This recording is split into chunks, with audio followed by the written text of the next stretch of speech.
हम लोग सुन रहे थे कर्म के बारे में, और प्रभुपाद बता रहे थे कि जैसे हम लोग कपड़े चेंज करते हैं, उसी प्रकार से आत्मा शरीर चेंज कर रहा है, देह परिवर्तन कर रहा है। इस प्रकार जब आत्मा देहांतरण कर जाता है, उसे अपने विगत पूर्वकृत कर्मों का फल भोगना पड़ता है। ये कार्यकलाप तभी बदल सकते हैं जब जीव सतोगुण में स्थित हो और यह समझे कि उसे कौन से कर्म करने चाहिए। यही बात आप लोगों को मैं स्वेच्छा के संबंध में समझा रहा था। हमारी स्वेच्छा कब है? नहीं है। अगर हम कर्म के बंधन में हैं, रजोगुण तमोगुण से प्रभावित हैं, तो हमारी कोई स्वेच्छा नहीं है। प्रैक्टिकली स्वेच्छा होते हुए भी हम माया का ही चुनाव करेंगे। Default mode. जब व्यक्ति सतोगुण में आता है, तब वह विचार करता है कि क्या उसके लिए महत्वपूर्ण है और क्या नहीं है। ये एक छोटा सा उदाहरण दूंगा तो आपको समझ में आएगा। रजोगुण के कारण व्यक्ति बहुत इस जगत में प्रसिद्धि प्राप्त करना चाहता है। तो हमारे एक भक्त हैं हमारे बीच में, और उनके पिताजी चाहते थे कि वो आईएएस ऑफिसर बन जाएं, और ये इंजीनियर बन जाए इत्यादि। हमने कहा आपके पिताजी की डिग्री क्या है? नहीं पता। अपने ही पिता की डिग्री नहीं पता। चलो ये तो दूर की बात है, पहले मैंने अपने पास की बात होगी, मैंने पहले दूर से शुरू करते। मैंने कहा मोहल्ले में किसी प्रसिद्ध व्यक्ति को आप जानते हैं? नहीं जानते। अच्छा, पापा का आपको डिग्री पता है? कहाँ तक पढ़े? ये भी पता है कि पढ़े किस फील्ड में है? कितने लोगों को पता है अपने पापा जी के बारे में? पापा जी के बारे में मतलब कौन से फील्ड में पढ़ाई किए हैं और कितने नंबर आए?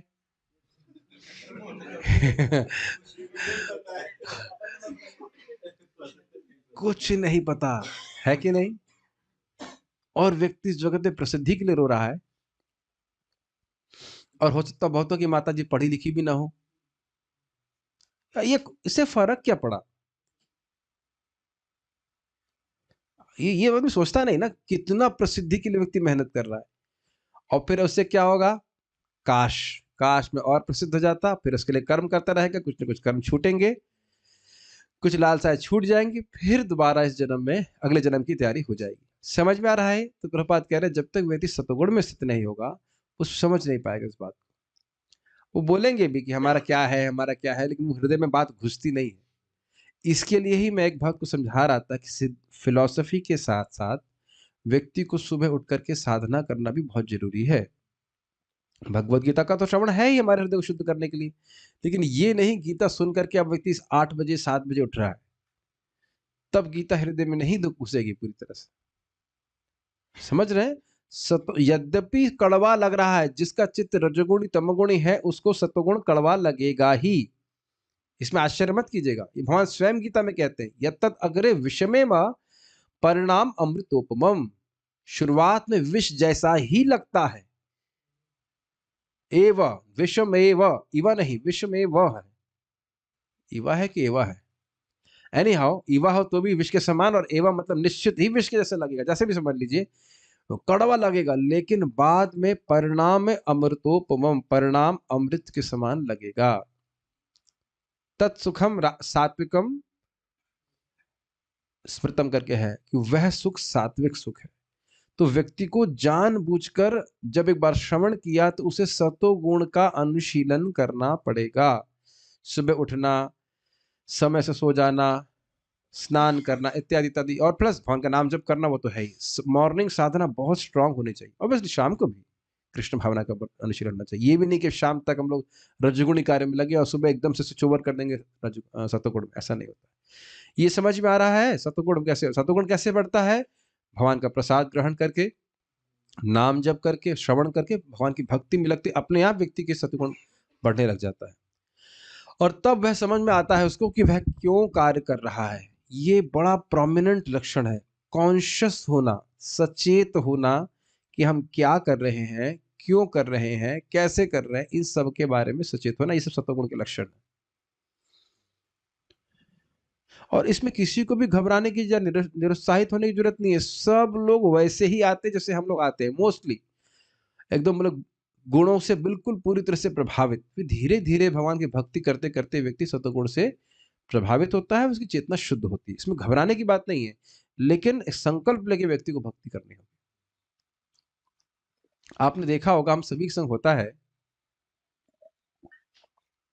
हम जानते हैं कि इस समय हमको सो जाना चाहिए और कुछ गलत कार्य भी नहीं कर रहे होते, वो भक्ति के संबंधित कार्य भी हो सकता है, लेकिन अब उसको कल भी किया जा सकता है, लेकिन फिर भी व्यक्ति आज करता है, फिर 11 बजे, साढ़े 11 बजे, 12 बजे सो जाता है।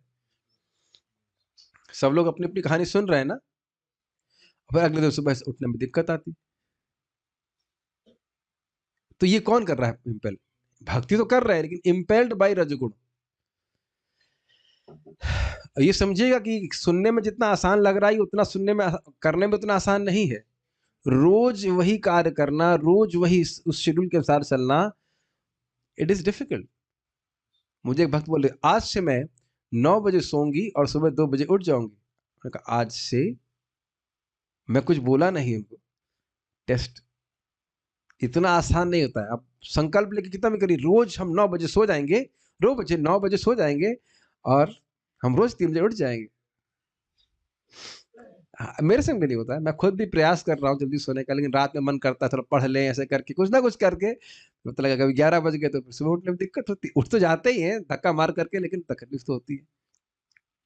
ये सत्वगुण बहुत इंपॉर्टेंट चीज है, और परिवेश भी जहां हम कार्य कर रहे हो वह भी सत्वगुणी हो तो बहुत अच्छा रहे।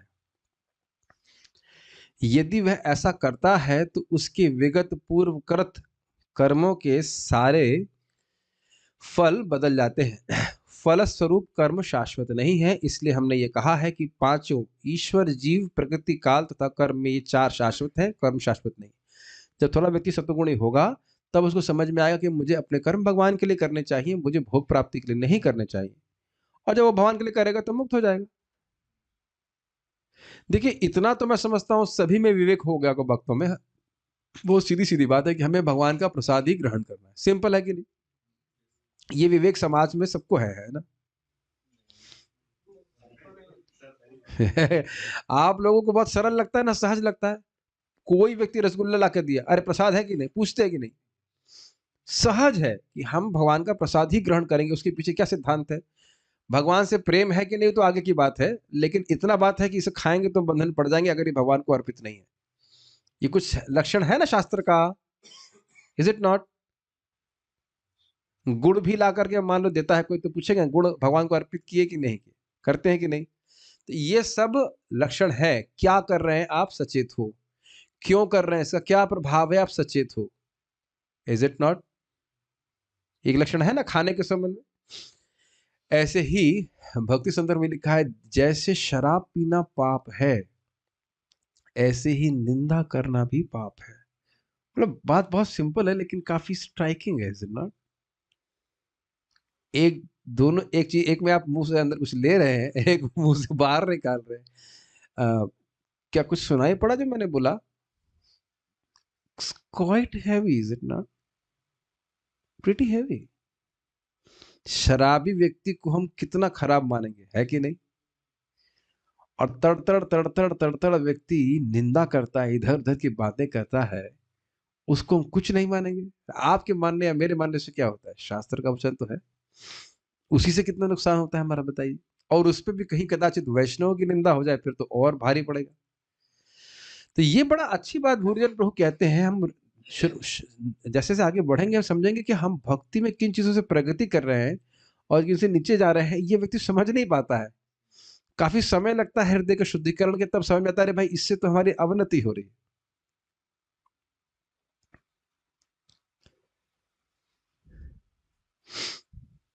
तो इस सत्वगुण की ये सब चीजें आपको हमें मदद करती है। समझ में आया सत्वगुण कैसे मदद करता है? इसके लिए सुनना बहुत जरूरी है। जब बारंबार भगवत गीता से सुनेंगे तब समझ में आएगा कि मुझे एक विशेष परिस्थिति में कैसे बर्ताव करना है। आज मैं छोटा सा उदाहरण आपको बता रहा हूँ। एक व्यक्ति ने एक प्रश्न बड़ा अजीब सा किया था, तो मुझे थोड़ा क्रोध आया, और इतने नया था तो मैं सोच रहा था कि गुस्से में कुछ बोलूं। फिर मैंने कहा कि हो सकता हो ये बड़े भोलेपन में पूछ रहा हो। नए लोग को बड़े भोलेपन में पूछते हैं कि कोई रिसर्च स्कॉलर ने ये बोला है भगवान राम के बारे में, तो पढ़ा ही नहीं, मैं देखा ही नहीं, मैं उसे क्रोध आया थोड़ा सा मुझे। मैंने कहा, उसको क्रोध में बोलने के बजाय बड़े प्रेम से बोले तो कैसा होगा? मैं जानबूझ के बहुत प्रेम से बोला और बहुत खुश हुआ, बड़ा खुश हो गया, वो उसने रिस्पॉन्स बहुत खुश में हमने कहा देखो, इंस्टेंटली हम अगर अपना बर्ताव रख दें एकदम सामने कि क्रोध में क्या तुम ऐसा प्रश्न कर रहे हो, तो हो सकता है दोबारा वो कभी भक्ति में रुचि ना रखे, है कि नहीं? और भगवान ने उसे किसी न किसी तरह से हमारे पास भेजा है, तो हमारा बर्ताव अच्छा होना चाहिए। क्रोध तो हम उन लोग पे क्रोध कभी कर सकते हैं जो हमारे कुछ गुरु बुद्धि हो या कुछ मानते हो। उन पे कभी कहा, क्या तुम ऐसा प्रश्न कर रहे हो? महाराज भी कहते हैं ऐसे प्रश्न करने वालों पे हमको बहुत क्रोध आ रहा है, लेकिन महाराज का क्रोध हम सहन कर सकते हैं, वो प्रेम वाला क्रोध है, लेकिन जो नया व्यक्ति वो हमारे क्रोध को नहीं समझ पाए। मान लो उसने बेवकूफी वाला प्रश्न भी किया है, लेकिन उसको प्रेम से उत्तर दिया जा सकता है जितना।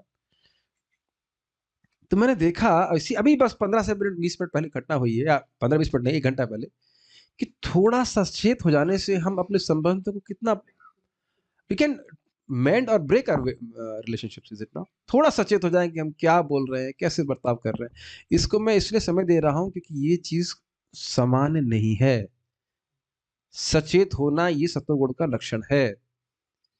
कैसे हम बर्ताव कर रहे हैं, मैं फिर से आप लोगों को याद दिलाना चाहता हूं कि जब हम किसी से बर्ताव करते हैं तो व्यक्ति सोचता है कि भगवान विष्णु भी उससे ऐसा ही बर्ताव करेंगे जैसा वैष्णवों ने किया है।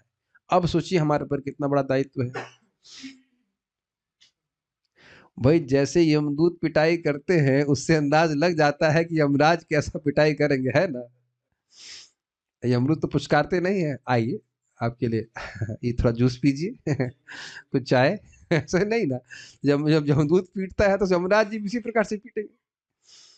तो अगर वैष्णव अच्छे से बर्ताव करते हैं तो उसी से फिर वो अंदाजा लग जाएगा भगवान विष्णु कैसे बर्ताव करेंगे। बहुत बड़ा दायित्व है हमारे ऊपर।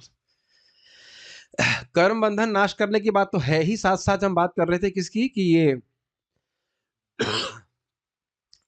किस कर्म से बंधन लगेगा और किस से कर्म से बंधन नहीं लगेगा। प्रवृत्तिम च निवृत्तिम च जना ना जना ना विदु विदुरासुर। जो असुर हैं वह नहीं जानते हैं किस चीज में प्रवृत्ति होनी चाहिए और किससे निवृत्ति होनी चाहिए। मांस नहीं खाना चाहिए, खाएंगे, और भगवान का प्रसाद खाना चाहिए, उसे नहीं खाएंगे, ये रहता है। समझ में आ गया? तो व्यक्ति को भक्तों का उस अब कहेगा, अब एक और प्रश्न फंस जाएगा, जब हम पहले से रजगुण तमगुण में हैं तो अब फिर बताइए कि हम सतगुण में आएंगे ही क्यों? प्रश्न और बन जाएगा। तो एक भक्त ही आज मुझे बता रहे थे कैसे न कैसे कैसे कैसे करके यूट्यूब पे कुछ वो और वीडियोस देख रहे थे, ऐसे करके फिर उनके हृदय में इच्छा आई, कुछ कुछ भक्ति के बारे में सीखे, फिर उनकी इच्छा कि हर श्लोक सीखना चाहिए, फिर भक्ति ट्री ज्वाइन किया, फिर ऐसे करके जूम लिंक मिल गया, ऐसे करके कैसे ना कैसे नहीं होता है। यदृच्छा किसी तरह भक्तों का संग आपने कर लिया, किसी भक्त का संग किया, कथा सुनी, अच्छा लगेगा, अब योजना बना बना के फिर से आएंगे, भगवान व्यवस्था करते हैं। ये थोड़ा समझ में नहीं आया होगा। चाहे रजगुणी हो चाहे तमोगुणी हो चाहे कैसा भी हो, वो भगवान की कथा में आके बैठ गया, उसके लिए जरूरी नहीं कि रजोगुणी होगा तो उसको कथा अच्छी नहीं लगेगी। Does that make sense? आप यूट्यूब से अच्छा तो अच्छा है। आप मेरी बात समझ पा रहे हैं? ये नहीं कहा जा रहा है कि अगर रजोगुणी है तो उसको कथा नहीं अच्छी लगेगी।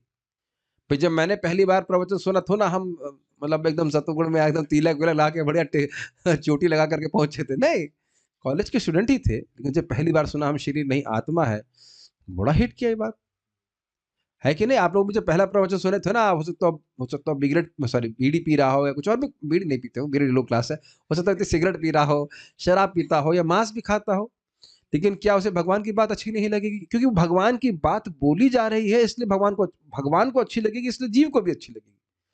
इस विज्ञान को समझ लीजिए। अब जब वो आएगा बार बार भक्तों का संग करेगा तो सत्वगुण की वृद्धि होने लग जाएगी। ये भागवतम का प्रथम स्कंद के दूसरे अध्याय को प्रपा समझाते हैं, 7वें गीता के 7वें अध्याय के पहले श्लोक में। समझ में आ रहा है?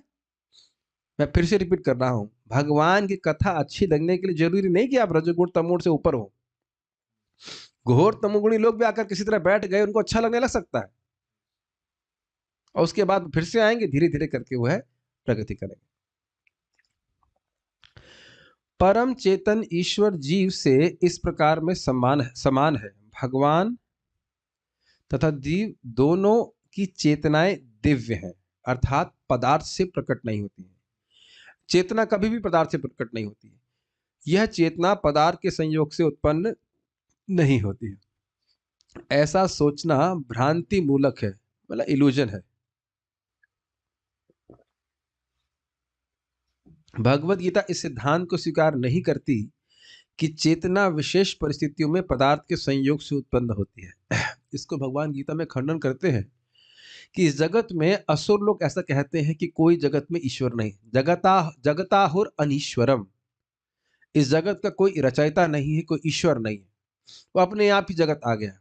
कि मन्नत काम है तो कम, केवल काम इच्छा के कारण जगत आ गया। अपरस्पर संभूतम कि मन्नत काम है तो कम, कुछ आपस में रिएक्शन हुआ और आपस में हो गया। तो भगवान के समय से ही ऐसे कुछ सिद्धांतवादी थे जो कहते थे ईश्वर की कोई जरूरत नहीं। लेकिन भगवत गीता में इसको ऐसे लोगों को क्या कहा जा रहा है? असुर कहा जा रहा है।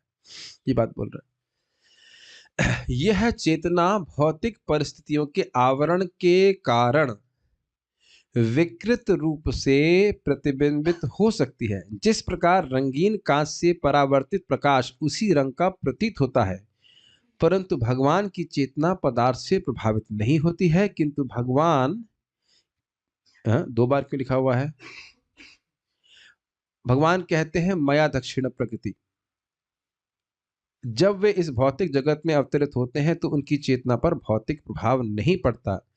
यदि वे इस तरह प्रभावित होते तो दिव्य विषयों के संबंध में उस तरह बोलने के अधिकारी न होते जैसा कि भगवत गीता में बोलते हैं।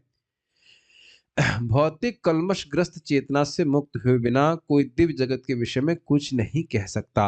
अतः भगवान भौतिक दृष्टि से कलुषित या दूषित नहीं है, परंतु हमारी चेतना अभी भौतिक कल्मश से दूषित है। अब इसको हमें समझना है, पहले समझने का प्रयास कीजिए। देखिए, बड़ा स्पष्ट उदाहरण श्रील प्रभुपाद जी दे रहे हैं।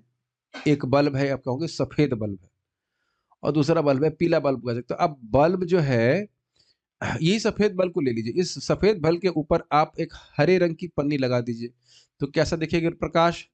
हरा दिखाई पड़ेगा। अगर इसी सफेद बल्ब पे आप पीला पन्नी लगा दीजिए, पीला दिखेगा, और नीला दिखाएंगे तो नीला दिखाई पड़ेगा, लाल दिखाई पड़ेगा।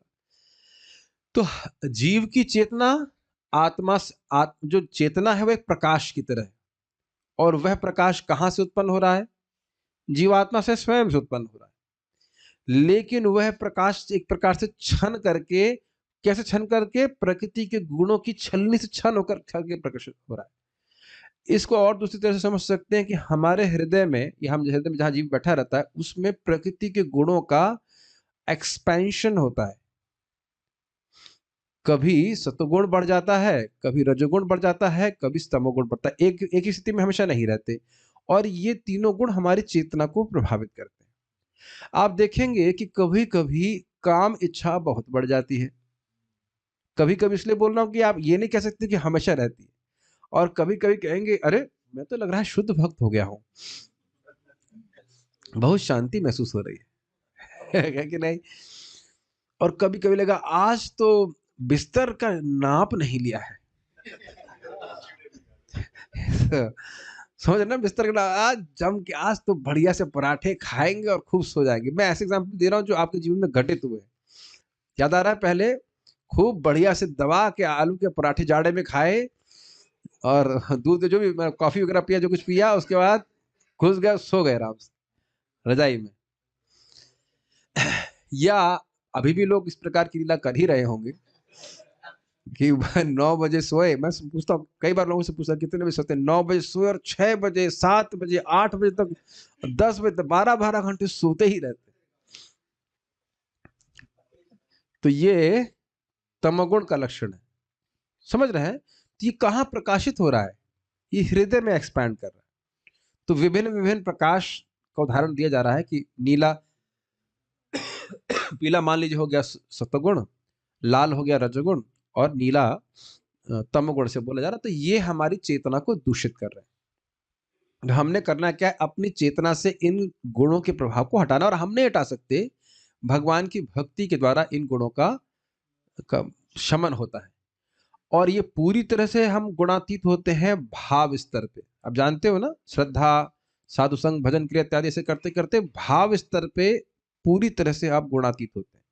उससे पहले नहीं होते, लेकिन क्रमशः प्रभाव गुणों का कम हो जाता है। मुझे आज भी याद है, हम तो बोला भाई पब्लिक में ही बोल देते हैं। मुझे याद है कि जब मैं फर्स्ट ईयर सेकंड ईयर में था, थर्ड ईयर में भी मान के चलिए 3 साल तक मेरे को मतलब ऐसा लगता था कि किसी ने बांध दिया है, मेरे से उठा ही नहीं जाता था सुबह, इतना भारी लगता था सुबह उठने में। अब इसका अर्थ ये नहीं है कि जो अब हमारे ग्रुप में है और वो नहीं उठेंगे, इनको डांट नहीं पड़ेगी। ये नहीं कह सकते कि आपको 3 साल तक आपको कुछ लाइसेंस दिया जाएगा, ऐसा कुछ नहीं है। हम बता रहे हैं। वैसे ये भी मैंने देखा था कि जब मैं सर के घर पे रहता था, आश्रम ऐसे वातावरण में रहता था, मैं उठ जाता था, लेकिन हॉस्टल में नहीं उठा जाता था। अब मैं ऐसे कोई हॉस्टल में तो रह नहीं रहा है, तो इसलिए उठने का तो स्कोप है ही नहीं। तो 3 साल वेस्ट करने से क्या होगा। इसके लिए मैं मंदिर ज्वाइन कर लिया था। मंदिर ज्वाइन करने से बहुत आसानी होती है उठने में, है ना। अगर उठना चाहे, और नहीं तो नहीं उठना चाहने वाले तो फिर यहाँ पे भी नालायकी कर सकते हैं, उसमें क्या है। लेकिन यहाँ डर के भाई भय से मारे कि भाई घर भेज दिया जाएगा, काम उठ ही जाता है किसी तरह से। मुझे याद है एक ब्रह्मचारी थे, उनको उठाया मैंने, उठा के मैं स्नान करने चला गया, तो दोबारा जाकर के दूसरे रूम में सो गए ताकि वो दोबारा उधर ना देखने आओ। आप क्या भी ऐसे। तो उसके बाद अपना कभी कब तो घर चले गए, घर में वो भजन कर रहे हैं अच्छे से। तो खैर हमने नहीं भेजा, अपने आप ही चले गए प्रेम से। तो खाली हम बोल रहे थे कि अपने चित्त से इन गुणों के प्रभाव को दूर करना कैसे करेंगे, शिक्षा भगवद दे रही। भगवान गीता में बड़ा स्पष्ट बोलते हैं, माम चयो व्यभिचारेण भक्ति योगेन सेवते सगुणान समतीत्येतान ब्रह्म भूयाय कल्पते। जो अव्यभिचारी भक्ति करता है वह गुणों से मुक्त होकर के ब्रह्मभूत अवस्था को प्राप्त कर जाता है।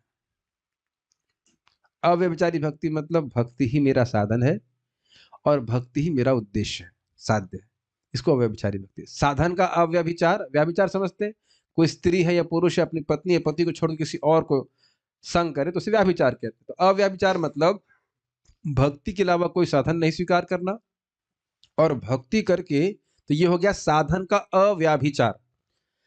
साधन की पवित्रता कह लीजिए, प्योरिटी। और साध्य क्या है, साध्य है भगवान के चरणों की प्राप्ति, भगवान की भक्ति। तो ये साध्य का अव्यभिचार अगर इस प्रकार से करता है तो बहुत जल्दी वह गुणों से मुक्त होकर के भगवान के पास पहुंच जाता है। ये सोल्यूशन भगवान गीता में दे रहे हैं। तो अगर कोई बुद्धि लगाए तो प्रारंभ से ही व्यक्ति भगवान की भक्ति निष्काम भाव से करने का प्रयास करेगा, ये समझते हुए कि मैं आत्मा हूं और मेरे जीवन का लक्ष्य भगवत प्रेम। भगवत गीता शिक्षा देती है कि हमें इस कलुषित चेतना को शुद्ध करना है। बहुत इंपॉर्टेंट लाइन है। हमारे जीवन का उद्देश्य है, उद्देश्य तो नहीं कहने, सबसे बड़ी प्राथमिकता है हृदय को शुद्ध करना। इसीलिए इतने सारे नियम दिए गए। हो सकता है कि व्यक्ति परेशान हो जाए, सुबह उठो, नहाओ, ईजक करो, कपड़े साफ पहन के जाओ, तिलक लगाओ, इत्यादि इत्यादि, ये वो फलाना ढिमकाना, तुलसी पूजा और आरती जप। क्यों? क्योंकि मानव जीवन का उद्देश्य ही है हृदय को शुद्ध करना। अन्य जीव नहीं कर सकते, चाहे तो भी नहीं कर सकते। हाँ, अलग से आप कीर्तन कर रहे हो अलग बात है, लेकिन खुद से वो नहीं कर सकते। शुद्ध चेतना होने पर हमारे सारे कर्म ईश्वर की इच्छा अनुसार होंगे और इससे हम सुखी हो सकेंगे। वाह, ब्यूटीफुल ब्यूटीफुल पॉइंट्स। देखो भाई, हम दुखी क्यों हो रहे हैं बताइए? भोग, भोग करने के कारण, भोगों की इच्छाएं उसके भोग करते हैं। कितना इजी, समझ में आ गया सबको। और तब तो कोई भोग नहीं करेंगे। लेकिन देखिए क्या बोल रहे हैं, अगर हमारी चेतना शुद्ध हुई है तो क्या उसका प्रभाव देखेंगे? हमारे सारे कर्म ईश्वर की इच्छानुसार होंगे। हाँ प्रभु जी, ये जो हम बाजार गए, वहां हमने जो दबा के पिज्जा खाया, ये भगवान की ही प्रेरणा थी। अब एक ये प्रश्न हो सकता है कि भाई ये भगवान की इच्छा से हो रहा है कि नहीं हो रहा है। तो भगवान यहाँ बड़ा क्लियर करते हैं, भगवान से आप दलील नहीं कर सकते। भगवान कह रहे हैं बेटा 3 13 13 कर दिया मैंने। यज्ञ शिष्टासिना संतो मुच्यन्ते सर्व किल विषय भुंजते ते तो हम पापा, ये पचंत आत्म कारण। कि जो व्यक्ति मेरे को भोग लगा कि प्रसाद खा रहा है तो सारे पापों से मुक्त हो रहा है, और जो बिना भोग लगाए खुद अपने लिए रच रच के बना रहा है वह निश्चित रूप से पाप खा रहा है। तो क्या भगवान की इच्छा है, भगवान क्लियर कर दी है। तो ये नहीं कहिए कि सब भगवान की हरी इच्छा से हो रहा है, हरी इच्छा से तुम्हारे मुंह में पिज्जा नहीं जा रहा है। पिज्जा ऑफर्ड होना चाहिए, प्रसाद होना चाहिए। समझ में आ रहा है? ये बहुत अच्छी लाइन है। इच्छा मतलब उसका जीवन शास्त्र के अनुसार चलेगा। इस शास्त्र में भगवान स्पष्ट बताया है कि क्या उनको पसंद है और क्या उनको पसंद नहीं है। बहुत अच्छी बात है, ये बहुत अच्छा स्टेटमेंट आप समझ पा रहे हैं, है बहुत सिंपल सा स्टेटमेंट। जो ये भगवत विमुखता है, भाई मैं तुम्हारे हिसाब से क्यों चलूं, यही तो मतलब है ना। मैं आपको पसंद नहीं करता तो अब अच्छी बात भी बोलोगे तो नहीं, हम नहीं पसंद, हम नहीं सुने। मैंने एक भक्त को बोला, प्रभु जी नाक में सरसों का तेल डाल लीजिए तो जुकाम ठीक हो जाएगा, तो शायद उनको मैं पसंद नहीं हूं, तो बोले मुझे मेरी बात को काटने के लिए, Prabhupada said mustard oil is for outside and ghee is for inside. अरे भाई वो किसी और कंटेक्स्ट में बोल रहा है, हम पेट में तो ना डाल रहे हैं बस। तो हमने देखा है जब किसी को व्यक्ति को पसंद नहीं करता, उसको सत उपदेश भी दीजिए तो वो मानेगा नहीं। ऐसा होता है कि नहीं? गलत तो नहीं कह रहे ना। तो भगवान अच्छा उपदेश दे रहे हैं, लेकिन जो व्यक्ति भगवान से विमुख है वह भगवान की बात को नहीं माना। कितने लोग बोलते हैं कृष्ण कितने अहंकारी, अपने को भगवान कह रहे हैं, तो क्या कहें, जीव कहें अपने आप को, गलत बात बोले, झूठ बोले भगवान। बहुत अच्छी बात। और ये कैसे होगा? हरि नाम। जब व्यक्ति हरे कृष्ण मंत्र करता है और भगवान के बारे में सुनता है, ये प्रत्यक्ष प्रभाव प्रभुपा जी बताते हैं, भगवान को जो अच्छा नहीं लगता है उस वो श्लोक देखिएगा, तम अश्मसारम हृदय व्रत एकदम वाला श्लोक है भागवत का, दूसरा स्कंद का। अश्मसारम, हृदय पिघल रहा है, हृदय परिवर्तित हो रहा है, उसका एकदम सीधा प्रमाण ये है, आंखों से आंसू आए वो महत्वपूर्ण नहीं है, प्रमाण ये है कि कृष्ण को जो अच्छा नहीं लगता उसको करने में हमारे मन की, हमारी प्रवृत्ति नहीं है। मैं फिर से रिपीट कर रहा हूं, आंख से आंसू आए या नहीं आए, लेकिन हृदय में भगवान को असंतुष्ट करने की जो हमारी प्रवृत्ति है वह कम होनी चाहिए। अच्छा लगना चाहिए कि भगवान कृष्ण को जो पसंद है वो हम कार्य करेंगे। बहुत अच्छी बात है, क्योंकि ऐसा हो सकता है कि व्यक्ति रो रहा हो, सहजिया लोग बड़े अद्भुत मतलब एक्सपर्ट होते हैं रोने में, कीर्तन में, और उसके बाद जब गला सूख जाएगा तो पानी नहीं पीते हैं, बीड़ी पीते हैं, है कि नहीं? ये आंखों से देखी हुई वस्तु है। तो यही बात को शायद परीक्षित महाराज का वक्तव्य है, तदश्मसारम हृदय बतेदम यद गृह्यमाणैर्हरिनाम ध्येयै न विक्रियेताथ यदो विकारो नेत्रे जलम गात्रोहेषु हर्षः। आप इसका तात्पर्य पड़ेगा 2.3.24, नोट कर लीजिए 2.3.24, इसको अलग कभी चर्चा करेंगे। बहुत अच्छा श्लोक, याद कराइएगा, मैं कभी इसको पढ़ाऊंगा, बहुत अच्छा श्लोक है 2.3.24।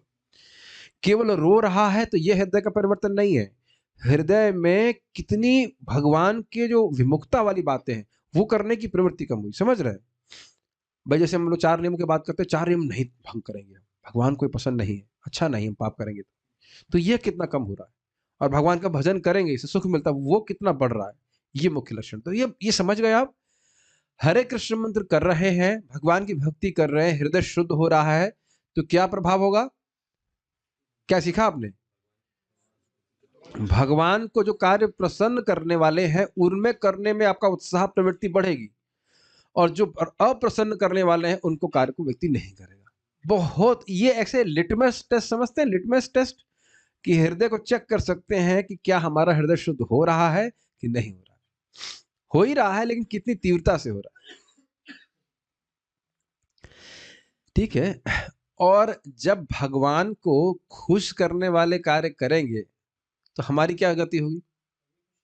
सिंपल, हम खुश हो जाएंगे। उदाहरण जानते हैं कि जैसे मानो मैं अभी इसमें अपने चेहरे को देख पा रहा हूं, तो इस चेहरे में मुझे तिलक लगाना होगा, तिलक ठीक से लगा नहीं है, तो अब मैं तिलक घोल करके इस पे 1 मिनट नमक फ्रीज, अरे नहीं लग रहा तो इससे कुछ नहीं होगा। लेकिन आप यहाँ पे घोल करके तिलक लगाएंगे तो अपने आप रिफ्लेक्शन में प्रस्तुत हो जाएगा। तो भगवान प्रसन्न होंगे तो जीव भगवान का रिफ्लेक्शन वो अपने आप खुश हो जाएगा। ये प्रहलाद महाराज कहते हैं, इसीलिए कह रहे हैं संसिद्धिर हरितोषणम, भगवान को संतुष्ट करेगा तो जीव अपने आप संतुष्ट हो जाएगा। ठीक, ऐसा नहीं कि हम अपने सारे कार्य बंद कर दे, हमें अपने सारे कार्य बंद कर देने चाहिए, अपितु हमें अपने कर्मों को शुद्ध करना चाहिए। और परिष्कृत कर्म भक्ति कहलाते हैं। भक्ति में कर्म सामान्य कर्म प्रतीत होते हैं किंतु वे कलुषित नहीं होते। ठीक है, यानी कि हमें भक्ति परक कर्म करने चाहिए, भक्ति करनी चाहिए या भक्ति संबंधित कर्म करने चाहिए। बहुत सिंपल सी बात, कई बार बोल चुके हैं। भागवत धर्म में भागवत धर्म क्या है? लौकिक वैदिक जो कुछ भी कार्य भगवान को समर्पित है उन्हें भागवत धर्म कहते हैं। तो अब मानो कि आप रोज सब स्नान करते ही है, किस लिए करते हैं? मंगल आरती जाना है, सिंपल। तो चक्रवर्ती बात उदाहरण देते हैं कि इस जगत में व्यक्ति बाथरूम जाता है, स्नान करता है, अच्छे कपड़े पहनता है, सेंट वेंट लगाता है, जो कुछ मेंटेन मतलब मेकअप करता है, किस लिए करता है? व्यापार ही करने के लिए, ऐसे ही करते हैं, परिवार चलाने के लिए। जब यही कार्य भगवान की भक्ति के लिए किए जाते हैं तो यह कार्य भी भक्ति हो जाते हैं। तो क्या नहाना छोड़ना है, खाना छोड़ना है, गाना छोड़ना है, बोलना छोड़ना है? कुछ भी नहीं छोड़ना है, उसे भगवान के लिए करना। कितना सहज है भक्ति का प्रोसेस। और इसको बाह्य लोग भौतिक कार्य मानेंगे। भक्त कोई किताब बेच रहा है, कहेगा तुम लोग भी कुछ उसमें परसेंटेज लेते हो, कमीशन जरूर लेते हो, है कि नहीं? कई बार लोग पूछते हैं लाल कपड़े वालों से, हमसे पूछते हैं आपकी शादी नहीं हुई? भारत में भी लोगों को पता नहीं कि लाल कपड़ा मतलब शादी नहीं करता है व्यक्ति। और कितना सैलरी मिलता है? ऐसे प्रश्न साधुओं से भी करते हैं, कितना सैलरी? उनको विश्वास ही नहीं होता है कि क्या बिना सैलरी के व्यक्ति इतना कार्य कर सकता है। तो कई बार हमारे यश प्रभु को पूछता हूं मैं, पापा कितना सैलरी देते हैं? माइक दीजिए इनको। पहले ये बताइए कि आप अपने आश्रम में, आश्रम का मतलब टाइल आश्रम में साधना कितनी देर, कितने घंटे करते हैं? माइक पे बताइए। 8 घंटे। 8 घंटे साधना करते हैं टाइल आश्रम। टाइल आश्रम टाइल की दुकान है वहाँ पे। और उसके लिए आपको कितनी सैलरी मिलती है? माइक पे बताइए। कुछ नहीं मिलती है। अब इस बुद्धू को कहो कि यहाँ ज्वाइन कर लो, 2-3 घंटा सेवा करके बाकी भजन करो। कोई बात नहीं, कोई बात, घबराइए मत।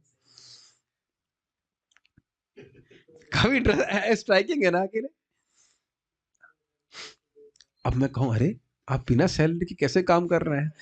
तो आप क्या बोलेंगे? अरे अपने पिता से सैलरी थोड़ा लेते हैं, सारी व्यवस्था पूरी करके देते हैं, कि नहीं? ये सब कहीं कहेंगे। इसी प्रकार से भक्त लोग भगवान की सेवा करते हैं, भगवान सारी व्यवस्था करके चलते हैं। अरे सारी व्यवस्था क्या करते हैं? भगवान परेशान कर देते हैं। चाहिए मुझे 2 स्वेटर, भगवान ने दिए 4 या 5, और चाहिए थी मेरे को केवल 2 टोपी, भगवान लगा दी 6। कभी इच्छा भी नहीं करनी चाहिए। परेशान हो गया, कोई भी लगता है टोपी दे दे। टोपी हमने कहा भाई टोपी की दुकान खोलनी है क्या मुझे? है कि नहीं? और देते भी हैं तो बड़े प्रेम से देते हैं। इस जगत में भी मान लीजिए आपने देखा हो कि कोई कभी मतलब होता था ना घर में फेस्टिवल, कुछ साड़ी देते थे तो कुड़ के साड़ी देते थे, 150 रुपए की, 200 रुपए की। प्रेम से नहीं दिया करते थे।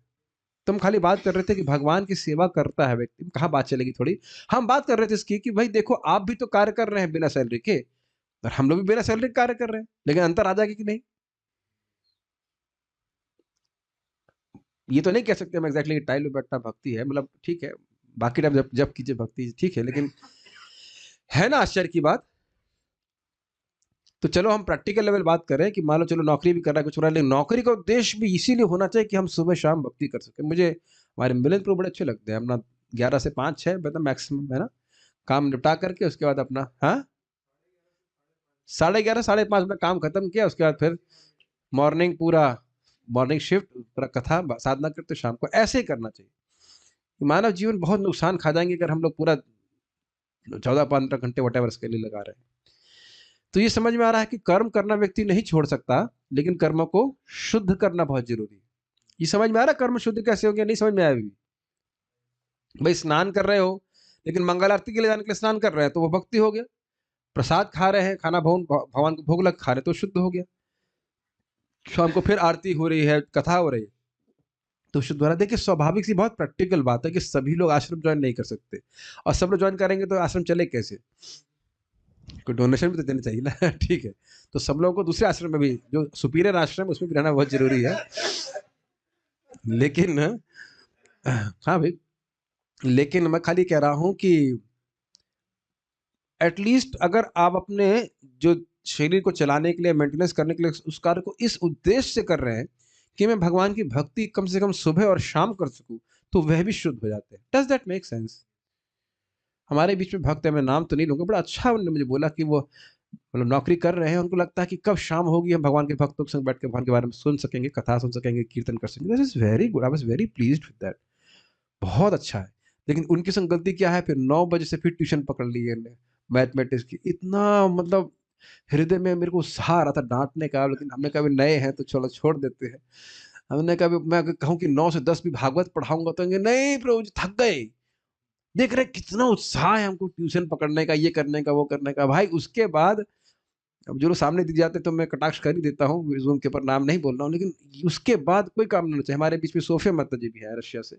बहुत अच्छा 2-4 घंटे मैथमेटिक्स पढ़ा देती हैं, उनका काम हो जाता है। बस अगर मतलब नौकरी का मतलब पेट चल जाएगा आराम से, बड़े चल जाता है।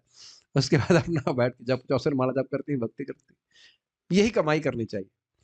जितना हो सके जगत में अपना शरीर चलाने के लिए कम से कम काम कीजिए और जितना हो सके भगवान के श्रवण कीर्तन में लगा, ये सबसे बड़ा इन्वेस्टमेंट है। इससे सारे कर्म शुद्ध हो जाते हैं। ठीक है? एक अज्ञानी व्यक्ति भक्त को समान व्यक्ति की भांति कर्म करते देख सकता है, किंतु ऐसा मूर्ख यह नहीं समझता कि भक्त या भगवान के कर्म अशुद्ध चेतना या पदार्थ से कलुषित नहीं होते। एक छोटा सा पॉइंट यहाँ पे है कि पदार्थ से कलुषित मतलब भोग वासना। मैं आपको सच्ची घटना बता रहा हूँ, कैसे लोग भ्रमित होते हैं। अरे भाई ये तो टू मच है। एक लड़का था, नाम उसका शायद भूल रहा हूँ, अरुण ना कुछ तो नाम था, बहुत अच्छा लड़का था। तुरंत मैं उसको आश्रम में रख लिया था। आपको याद है? आप ही लेके आए थे वहां से याद। अरुण नाम था शायद ना, बहुत अच्छा लड़का। 3 बजे उठ जाता, जप करता, मंगल आरती जाता, सब कुछ। आपको पता है कि वो छोड़ के क्यों गया? आप लोग कल्पना नहीं कर सकते भाई, वैसा छोड़ने वाला व्यक्ति तो हमें आज तक कभी नहीं मिला। बहुत छोड़े हमको, लेकिन ऐसा कोई नहीं छोड़ा। उसने कहा यहाँ तो ब्रह्मचारी लोग बिल्कुल गिरिराज बना बना के खा रहे हैं, राइस दाल पकौड़ा प्रसाद, ये इनको देख करके तो हम बिगड़ जाएंगे, हम वैराग्य को धारण नहीं कर पाएंगे। इसलिए वो छोड़ के चला गया। अब बताओ, अच्छा प्रसाद खिलाओ तो दिक्कत। आज ये एक व्यक्ति मिला जो अच्छा प्रसाद खाने के भय से चला गया।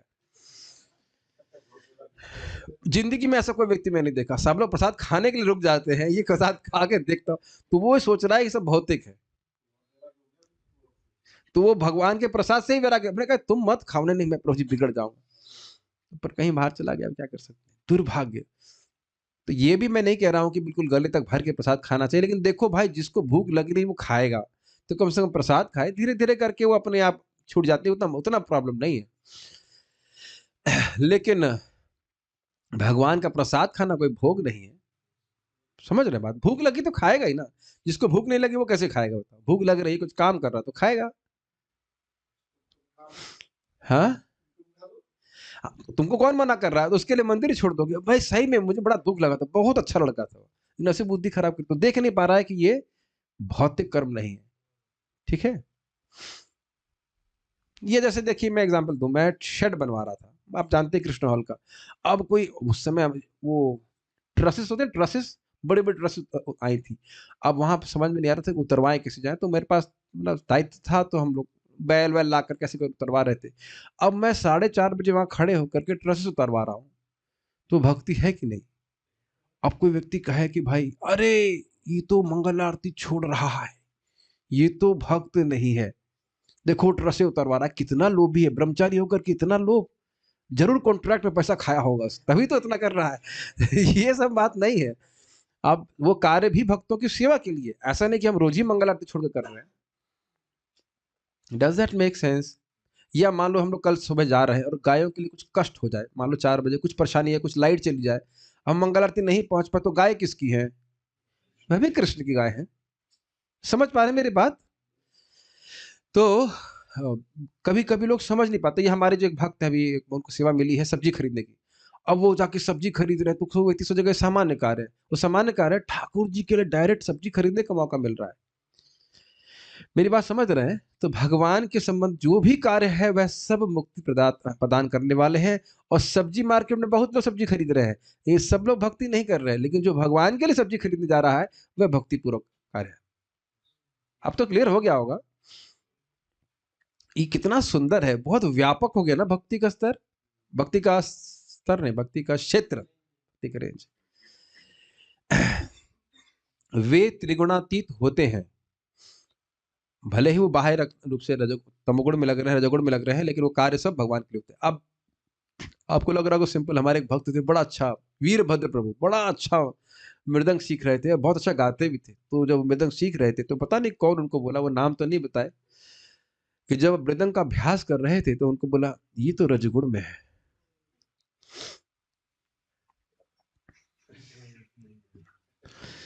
क्या कहा जाए। और जब वो बच्चे लोग आकर के मुझे से बताते हैं तो मेरा तो खून उबलने लगता है। मृदंग अपने आप में दिव्य इंस्ट्रूमेंट है। ये स्वयं बलराम जी हैं। पता नहीं लोग क्या बोलो को, तुम खुद ही रजोगुण तमोगुण में हो, पता नहीं कौन बोल रहा है उसको।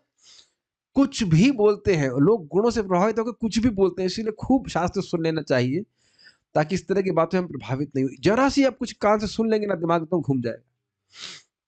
एक एक माता जी को एक उनकी माँ बोली, तुमसे दुर्भाग्यपूर्ण तो कोई है नहीं।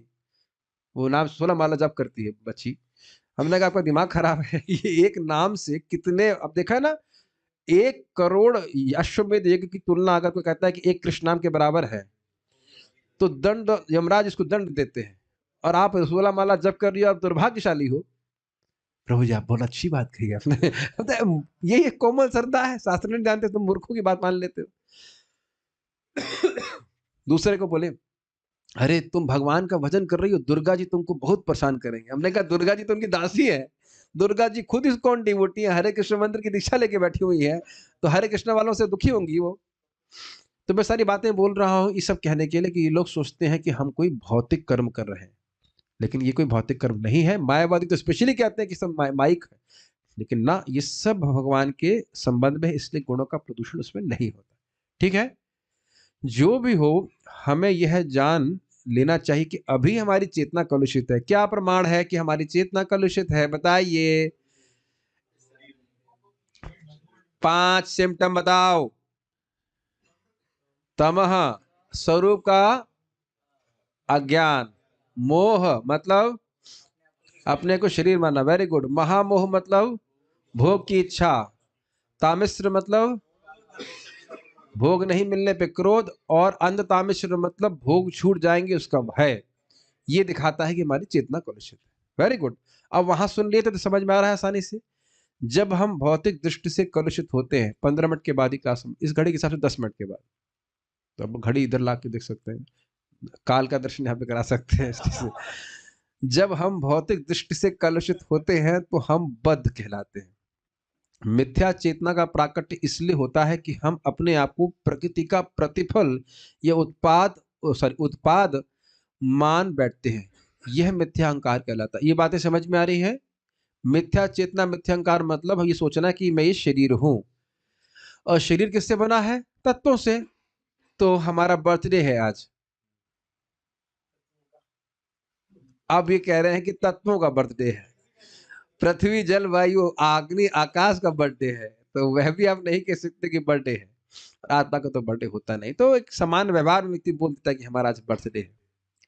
वस्तुतः बर्थडे का अर्थ ये है कि आज के दिन मैं जेल में आया था। ये भी एक रुचिकर बात है कि जिस दिन व्यक्ति जेल में आए उस दिन वो मिठाई बांटे कि आज के दिन हम जेल में आए थे, आप हमको आशीर्वाद दिए कि जेल का ये आवास हमारा और लंबा चलता रहे, तुम रहो इस जेल में हजारों साल और साल के दिन हो 1000 50,000। है कि नहीं? यही कविता बनेगी ना। एक भक्त बोल रहे थे, आजकल लोगों को प्रणाम करो तो आशीर्वाद कहते हैं जीते रहो इस जेल, और फिलअप कर दे इस जेल में, जीते रहो जगत में, जीते रहो।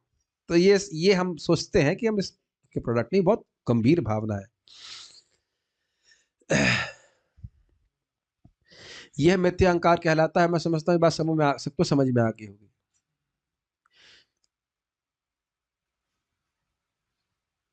आज मैं इसको पढ़ रहा था, कहाँ पढ़ रहा था, जहां तक मुझे स्मरण आ रहा है भक्ति संदर्भ में पढ़ रहा था कि बद्ध जीव की स्थिति ही यही है कि वो समझ ही नहीं पाए कि शरीर और आत्मा में भेद क्या है।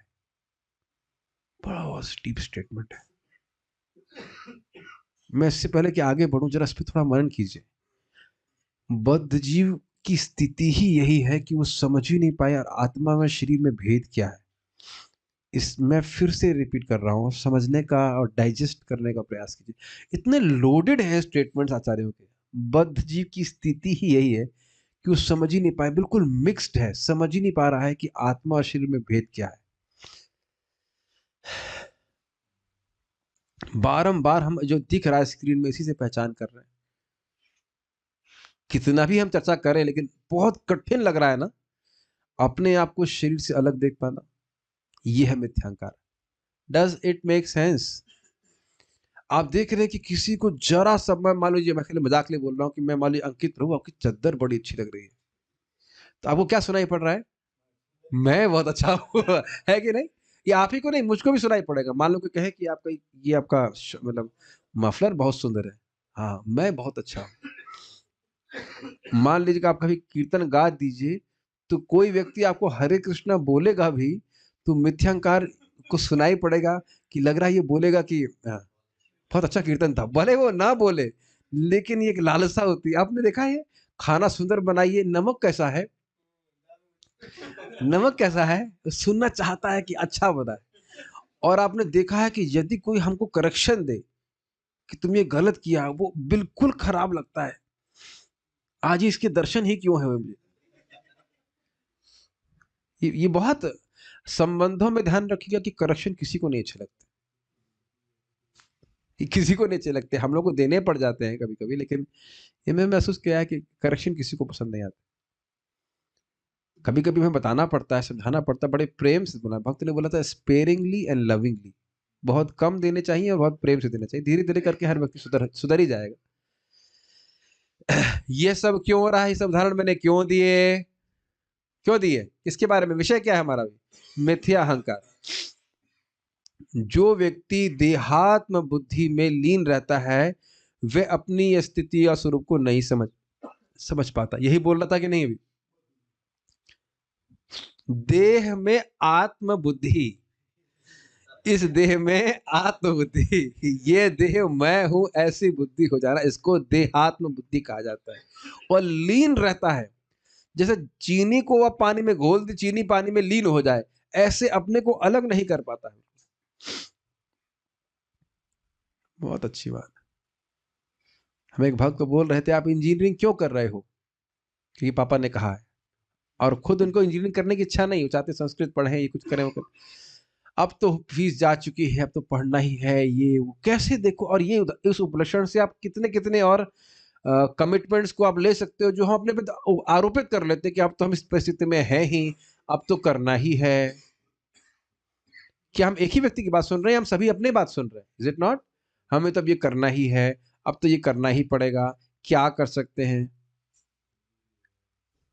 मेरी बात सुनाई पड़ रही? मैं क्या कह रहा हूं? भौतिक जगत में कमिटमेंट ले लेंगे और उसको करने के लिए क्या बोलेंगे? हम क्या कर सकते हैं, तो करना ही पड़ेगा।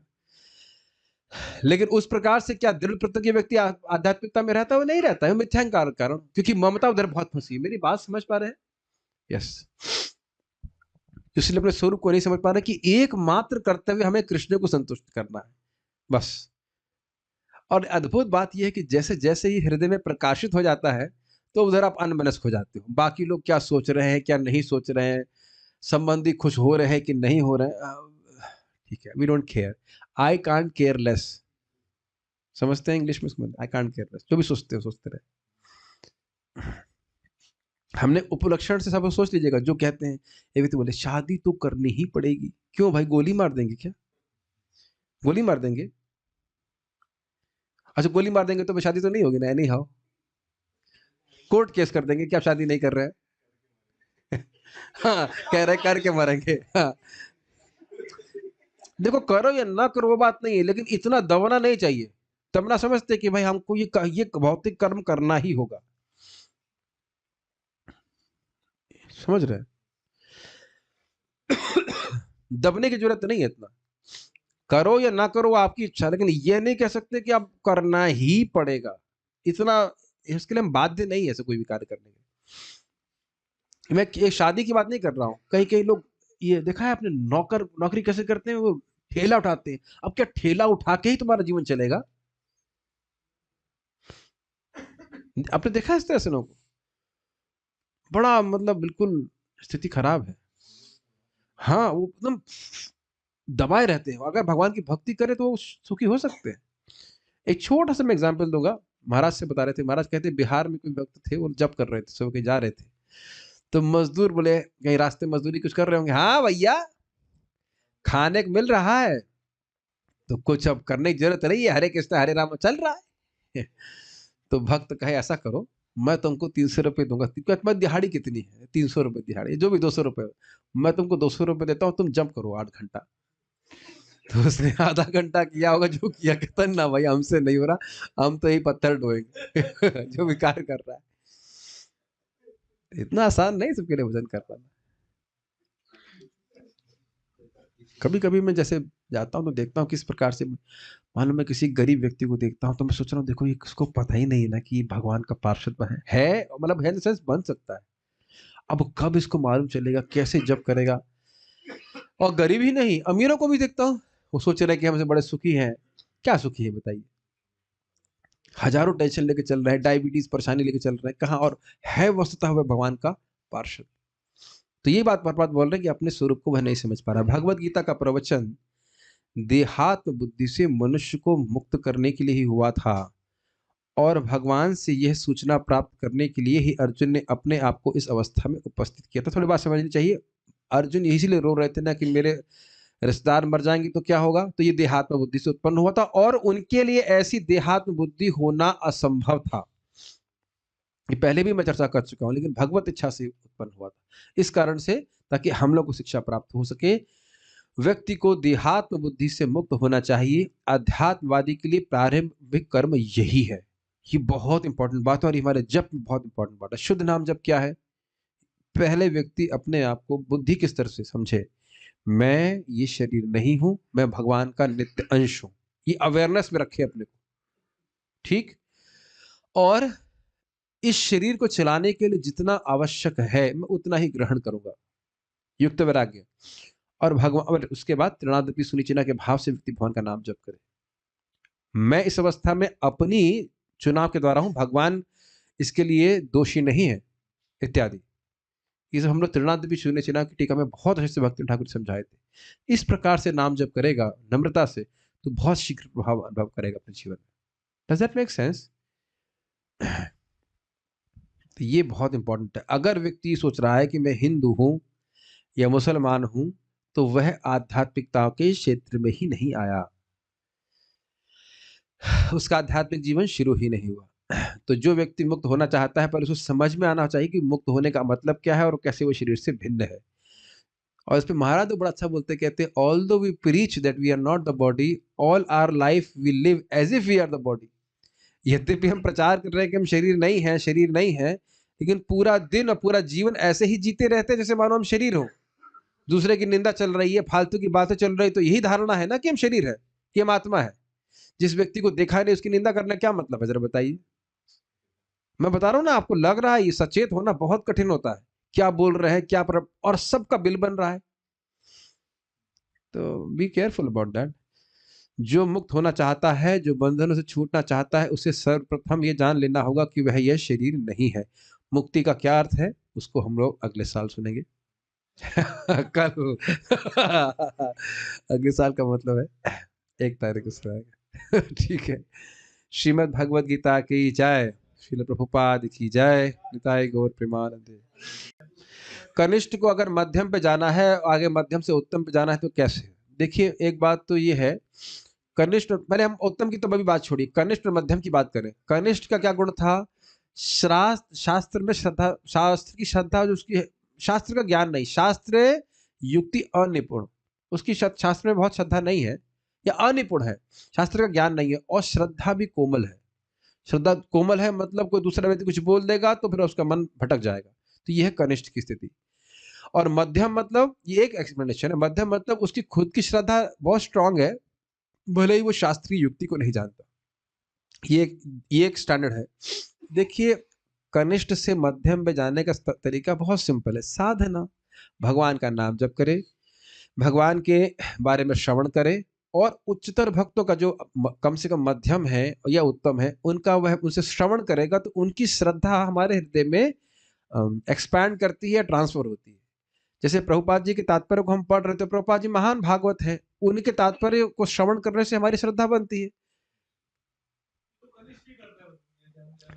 कनिष्ठ कर दे तो प्रगति करेगा, कनिष्ठ नहीं करेगा तो नहीं प्रगति करेगा। प्रभुपाद जी बोलते हैं कनिष्ठ भक्तों का मतलब ये है कि वो जानबूझ करके शास्त्र के द्वारा भक्ति का जो सच्चा मानदंड है उसको नहीं श्रवण करना चाहते। ये आप सुन रहे हैं, सारे कनिष्ठ नहीं सुन रहे होते, वो कुछ ना कुछ बहाना लेकर के कथा से एब्सेंट मारते थे। चाहे कितना भी अच्छा प्रवक्ता हो, वो कथा से एब्सेंट मारते हैं। क्यों? समझ नहीं आता, रुचि नहीं, ऐसे करके। ये बहुत आपका अच्छा प्रश्न है, ध्यान से सुनिएगा। अब आप कहेंगे भाई जब अच्छा नहीं लग रहा है, शास्त्र सुनने की इच्छा नहीं, तो फिर कनिष्ठ प्रगति कैसे करेगा? तो दो प्रकार के कनिष्ठ पकड़ लीजिए। एक जो किसी के अनुगत्य में नहीं है, भगवान के भक्त हैं, भगवान को स्वीकार करते हैं, किसी के अनुगत्य में नहीं है। और दूसरा कनिष्ठ है जो अनुगत्य में है। अब उसको अच्छा लगे नहीं, बोला गुरु जी ने बोला है तो करना है, जाप करना है, क्लास में आना है, श्रवण करना है, तो वह न चाहते हुए मान लो कर रहा है, फिर करते करते उसकी प्रगति हो जाएगी क्योंकि सुन रहा है। भाई नहीं, शुरुआत में समझ में नहीं आता, आपको सब कुछ समझ में आता था शुरुआत में, तो सुनते सुनते सुनते कुछ तो आ रहा है ना। और आप कहते नहीं, अब जब मन में आएगा तब जाऊंगा, महीने में एक बार जाऊंगा, देख लूंगा कि भाई क्लास चल तो रही है कि नहीं। कोई दिक्कत तो नहीं है, कहीं कोई बिजली उजली की व्यवस्था देख लूं, है कि नहीं। अब मुझे इतनी हंसी आती है, हम नाम तो नहीं रख रहे हैं। एक वक्त बोले प्रभु जी अब तो हंसोगे, आप ना 6 बजे से क्लास करते हैं, हम आ नहीं पाते। हमने कहा प्रभु जी कम से कम 5 दिन हो गया है, क्लास 7 बजे से हो रही है, 5 दिन से ऊपर हो गया ना, 6 दिन हो गया, और अभी तक वो नहीं आ पाए। और मैं समझ रहा हूँ जूम पे भी नहीं आ रहे, जूम पे मैं साइन इन भी करवा दिया। तब बताइए, और ऑलमोस्ट 1.5-2 महीना हो गया। मैं समझ रहा हूँ मैं किसकी बात कर रहा हूँ, मेरे मित्र है तो हम बोल ही सकते हैं, लेकिन और मैं कुछ डांट भी नहीं रहा हूँ, देख रहा हूँ मैं चुप, मैं कुछ बोल भी नहीं रहा हूँ कि आप क्यों नहीं आ रहे, मैं देख रहा हूँ कि कब तक नहीं आ रहे। हर दिन कोई ना कोई बहाना हो, कोई कहे गृहस्थ है, तो यहाँ गृहस्थ नहीं है क्या जो जूम पे भक्त आ रहे हैं? जूम पे तो आओ कम से कम। देख रहे हैं कथा में श्रद्धा की कमी है, इस कारण से कथा में नहीं आ रहा है। बहुत अच्छा स्टेटमेंट, श्रद्धा है इसका लक्षण है कि वो करेगा। तो व्यक्ति जब करेगा बारंबार बारंबार, उसका प्रभाव देखेगा अपने जीवन में। तो प्रभुपाद बार बोलते हैं कि शास्त्र को जानबूझकर अवॉइड करना, ये कनिष्ठ का लक्षण। तो जो अनुगत्य में रहेगा, सुनना चाहेगा, समझेगा तो प्रगति कर लेगा, जो नहीं कहेगा हम अपने मस्त में रह रहे तो ठीक है। हाँ। उत्तम अधिकारी गुण तो बहुत लंबा चर्चा हो जाएगी, सभी में भगवान को देखता है। चैतन्य चरितामृत के लेक्चर में तो आप थे ही, सुने ही होंगे, है कि नहीं? आप पूछ रहे हैं, आप पूछ रहे हैं, हाँ। और वहां गोला मार दिया था, वहां खूब चर्चा करी थी, है कि नहीं? तो आप उसको सुन लीजिएगा, वहां पे खूब चर्चा करी थी। चैतन्य चरितामृत में बड़ा स्पष्ट वर्णन है कनिष्ठ का, मध्यम का। एक समय महाप्रभु बोल रहे क्रमे क्रमे से ही भक्त होइबे उत्तम। क्रम से, धीरे धीरे अभ्यास करें, क्रम क्रम, ऐसा नहीं कि टाइम पास करने से। अनादि काल से तो टाइम पास कर ही रहे हैं, मूंगफली खा रहे हैं भौतिक जगत में, बंदर बन करके, है कि नहीं, एक डाली से दूसरी डाली में। लेकिन नहीं, जम करके भक्ति करेगा, भक्ति करता रहे करता रहे करता रहे। हम तो अपने जीवन में देख रहे हैं कि लोग गायब हो जाते हैं, ये कठिनाई है। और मैं इतना बुरा तो बर्ताव नहीं करता है जितना, अब तो मैं बहुत सॉफ्ट हो गया, पहले तो फिर भी कठोर था, अब तो और सॉफ्ट हो गया। आप लोगों को लग रहा है कि मैं सॉफ्ट हूँ? ठीक है। नो कमेंट्स, चैट ऑफ है। लेकिन फिर भी तो मुझे बड़ा दुख लगता है कि हम ऐसा क्या कर रहे हैं जो वक्त छोड़ छोड़ के चले जाते हैं। प्रभुपाद जी भी इसको बोल रहे हैं, आपको सबको तो मंगल आरती करना करना कितना अच्छा लगता है, मंगल आरती करो, जप करो, भगवान की भक्ति करो। Anyways it's their choice. और कुछ पूछना चाह रहे? हाँ, हमें कोई भला बुरा कहेगा ही, अगर नहीं होता ही रहता। हाँ, हाँ, अगर उसकी कंप्लेन हम किसी को कर रहे हैं तो निर्भर यह करता है कि आप किसको कर रहे हैं, निर्भर यह करता है कि किसको कर रहे हैं। मान लीजिए कि एक माता जी ने आपको कुछ कहा और आप, क्या नाम है आपका, श्री ईश कृष्ण को बोलने लग गई, तो ये तो कुछ कर नहीं सकते ना, तो इसको निंदा कही जाएगी।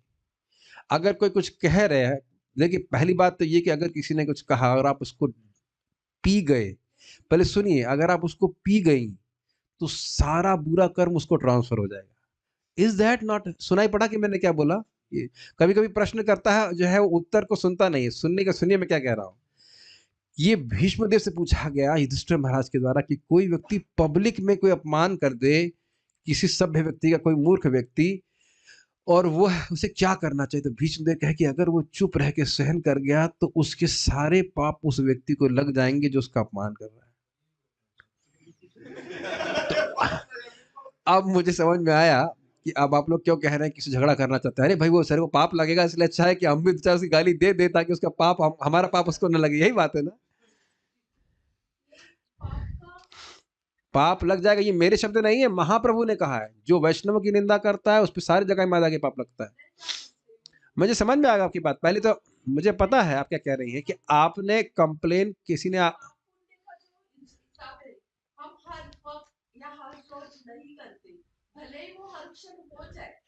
आप हिसाब नहीं कर रही हैं पाप पुण्य का, इसका अर्थ यह नहीं कि कोई हिसाब नहीं कर रहा है। तो अपने को सचेत होना है। तो साइकोलॉजी को चेंज करना चाहिए ना। मैं इसीलिए तो पूछ रहा हूँ। मैं आपको यही तो बता रहा हूँ कि यदि कोई आपकी निंदा कर रहा है और उसके लिए आप दुनिया में चर्चा करें, हाँ दुखी है तो किसी से को बोलना पड़ेगा। कंप्लेन नहीं कीजिए, कंप्लेन नहीं कीजिए, समझिए मेरी बात। कंप्लेन नहीं कीजिए। ये आप जरूर कह सकते हैं कि इन्होंने मुझसे इतना बुरा बर्ताव किया, मेरा हृदय दुखी है। ये तो स्वाभाविक है।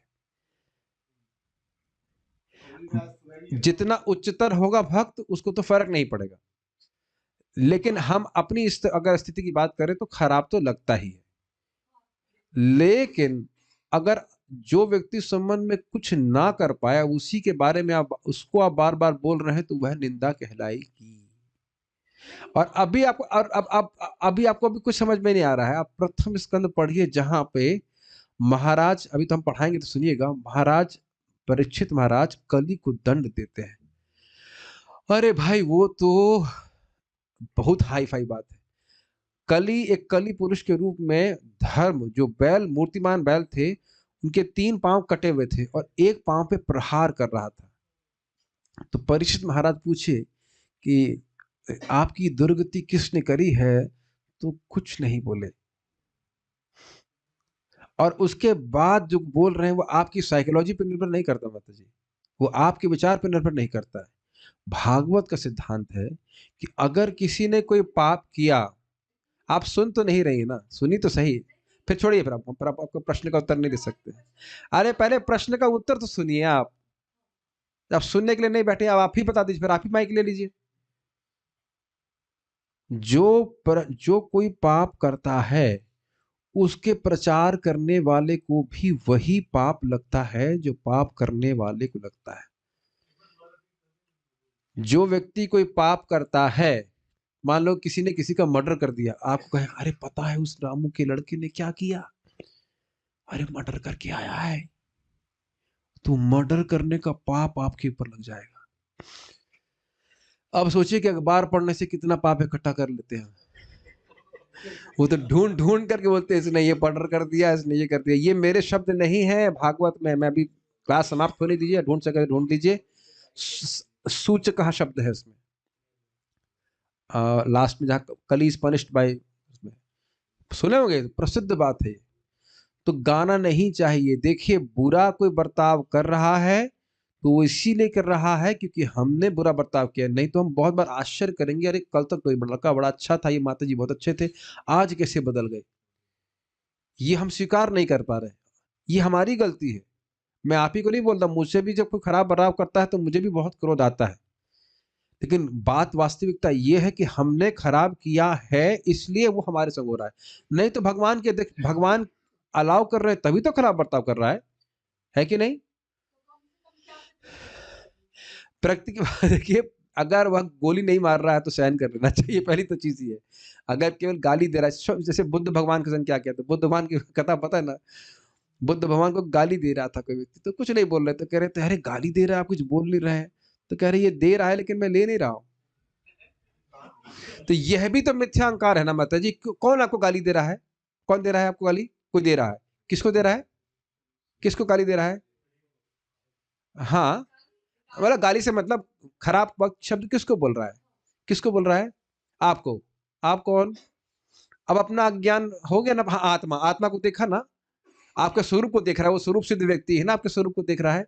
तो देखिए, अगर हम अपनी बात करें, अपने अज्ञान को कोसना चाहिए कि मैं इससे प्रभावित हो रहा हूं। मैं एक सच्ची घटना बता रहा हूं, मैं कई बार बोल चुका हूं। हाँ, उससे दूर रहना चाहिए। जो मध्यम अधिकारी भक्त है वह द्वेषी व्यक्ति से उपेक्षा करता है, प्रैक्टिकल लेवल पे उससे द्वेष नहीं करता है। लेकिन अगर द्वेषी है, आपको बार बार परेशान कर रहा है, तो उससे थोड़ा दूर रहिए,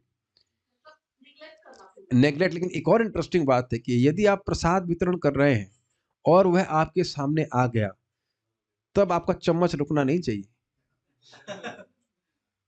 तो उसने मुझे खराब बोला है, इसको तो मैं खिचड़ी का एक दाना भी नहीं दूंगा, गुलाब जामुन की तो बात छोड़ दीजिए। तब हम द्वेष कर रहे हैं।